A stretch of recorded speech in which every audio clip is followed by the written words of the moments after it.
है, मगर ठट्ठे में मंशूर किसी ने नहीं सुनाया। मैं तो हैरान था, शायद अभी बोलेगा हमारा मंशूर है रोटी का प्रमक्का।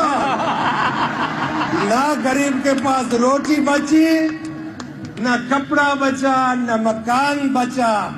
उसने मंशूर नहीं सुनाया, उसने पीर पगारो साहब पे बात की, मौलाना फजलुर रहमान पे बात की, सदरुद्दीन शाह पे बात की। मगर सदरुद्दीन शाह यही बोलेगा तेरा बेटा मंशूर भूल गया तू, तेरा मंशूर तुझे याद क्यों नहीं है? जो तूने कहा था रोटी कपड़ा और मकान, ऊपर से कहा था मरसू मरसू सिंध देसू, सिंध तो पड़ेगा भी फुरिंदा से पुट।